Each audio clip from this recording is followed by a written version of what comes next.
Hello children, myself Sanjay Kumar Gupta, Science and Mathematics teacher in St. Michael's Academy. I am welcoming you all in the e-learning class. Children, today I am going to start the first lesson of class 7 in science, nutrition in plants. In this chapter, we will consider on the given topics as food, nutrition, modes of nutrition and nutrition in plant.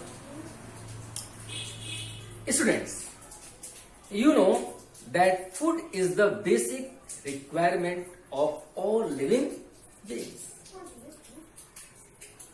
because it helps in the growth and development of our living being. Food works like a fuel similarly, just like a car that needs petrol or diesel to run on the road. Similarly, food also provide us energy to smoothly carry on all the life processes of a living body. The energy is locked in the form of chemical substances in the food materials. To unlock this energy, the food must be broken into soluble and smaller molecules reacted with oxygen in the body of living beings and should be stored in the form of ATP. ATP means adenosine triphosphate. Thus, the process of utilization of food by an animal to obtain energy for growth and development is known as nutrition. And the branch of science in which we study about the role of the different component of food is called science of nutrition. The components of food are carbohydrate, fat, proteins, vitamins and minerals, water and roughage. These are found in the chemical forms in our diet. Now, we will see about the modes of nutrition. The nutrition is divided in two parts, autotrophic and heterotrophic. Now, the modes of nutrition are two types. First, autotrophic nutrition and second, heterotrophic nutrition. As autotrophic is made up by two words, auto plus trophos. Auto means self and trophos means nourishment. So, it's clear that the living beings which synthesize or make their food themselves are called autotrophic nutrition. In this category, all green plants and some bacteria come. While heterotrophic is also made up by two words, hetero and trophos.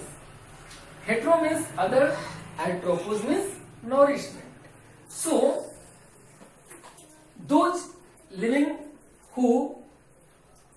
coming in the category of heterotrophs. They do not synthesize their own food, but they obtain their food materials from green plants and some other animals. So all non-green plants and animals, including human beings, are coming in the heterotrophic nutrition. Autotrophic and heterotrophic in detail. Now, the differences between autotrophic and heterotrophic nutrition are: in autotrophic nutrition, we find it occurs in green plants, while in heterotrophic nutrition it occurs in all non-green plants and animals. Carbon dioxide and water are needed for the synthesis of food in autotrophic nutrition, and heterotrophs derive their food from green plants directly or indirectly in heterotrophs. Chlorophyll and sunlight are essential for the synthesis of food in autotrophic nutrition, while chlorophyll is absent and sunlight is not needed in heterotrophic nutrition. बच्चों, आपने देखा कि जो स्वपोषी होते हैं उन्हें carbon dioxide और water की जरूरत भोजन के बनाने में है, साथ में उनके अंदर क्लोरोफिल होता है जिससे सनलाइट की उपस्थिति में वे अपना भोजन संश्लेषित करते हैं, जबकि हेटरोट्रॉप्स में ऐसी व्यवस्था नहीं है, उसमें क्लोरोफिल अनुपस्थित होता है और इसलिए सनलाइट की आवश्यकता उन्हें नहीं है भोजन प्राप्त करने के लिए। साथ में ये जंतु या तो सीधे तौर पर या फिर अप्रत्यक्ष रूप में अपना भोजन पौधों से ही लेते हैं। अप्रत्यक्ष रूप का अर्थ यह है कि ऐसे जंतु जो मांस खाने वाले हैं, मांसाहारी होते हैं, वे उन जंतुओं का ही शिकार करते हैं जो शाकाहारी होते हैं। Now we have to consider about the nutrition in plants. As you know that green plants are autotrophs because they prepare their food themselves, and the process by which green plants synthesize their food is called photosynthesis. The term photosynthesis is made up by two words, photo plus synthesis. Photo means light and synthesis means preparation. So it's clear that the process of preparation of food is done in the presence of sunlight. So it's clear that green plants need sunlight to prepare their food, and they have a stock of chlorophyll which traps the solar energy, which is converted into chemical energy. Now, other components are also helpful in the synthesis of their food materials, which are carbon dioxide, water and minerals, and after the chemical reaction, plant provide glucose as well as oxygen. This glucose is converted into starch and to be stored in the different part of the plant. And oxygen is to be sent in the environment for the respiration of plant. This is the chemical reaction. Now we can show it by a chemical reaction as carbon dioxide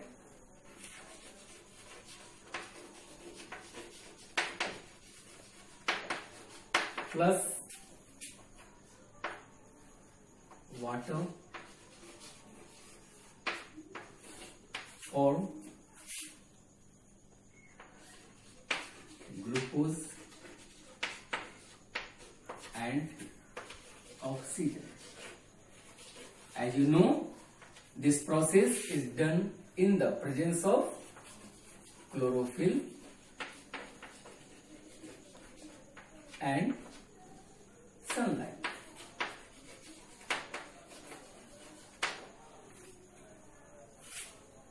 It can be shown in the chemical formulas also. Add 6 CO2 plus 6 H2O form C6 H2L O6 and plus 6 O2. Now we will see how the process is done. Suppose this is your plant.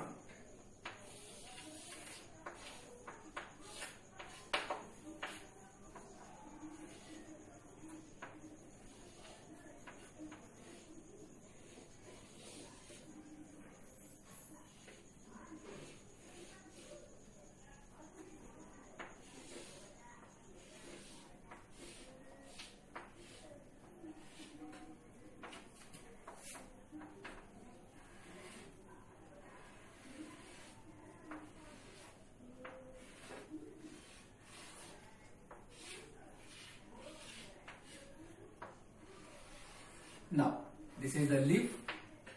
You know that leaf contains chlorophyll and chlorophyll is stored in chloroplast.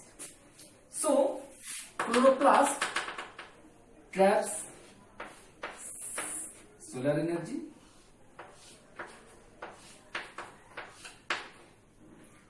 Carbon dioxide is supplied by air.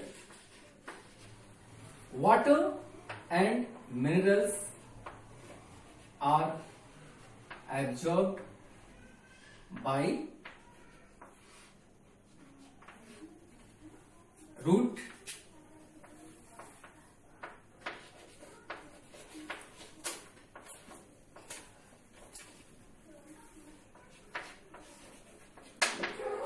and then the leaf starts work. The chemical reaction starts in the leaf, and after the reaction glucose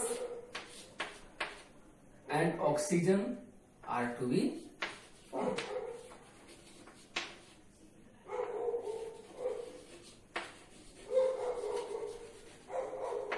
As you know, the glucose is distributed to all parts of the plant.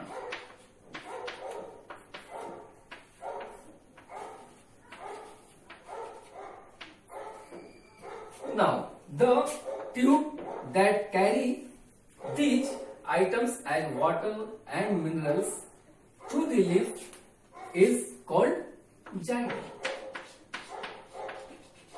So, xylem carry water and minerals from the soil, and the prepared food is sent to other parts of the plant by food.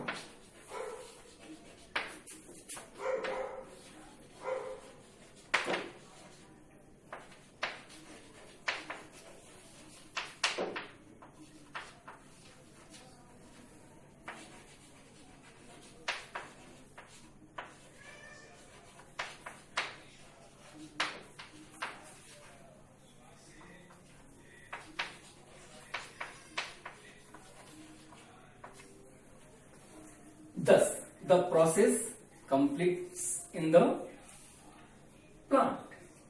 Now, oxygen is sent in the environment. In this process, leaves plays an important role since it is the kitchen of the plant. And there are stomatas in leaves which just exchange the gases.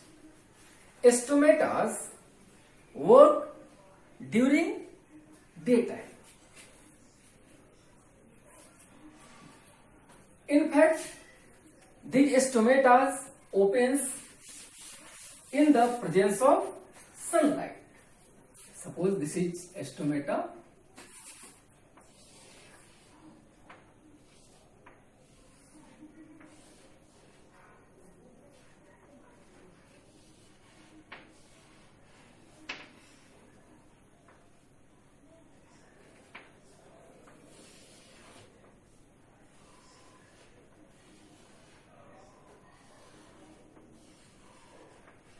And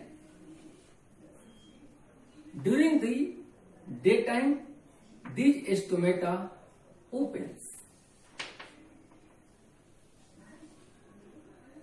while night time these stomata closes.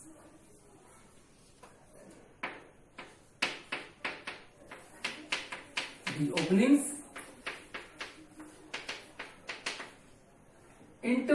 these openings allow to enter the carbon dioxide and other sunlight, but at night it is not working, so it will do not do any process.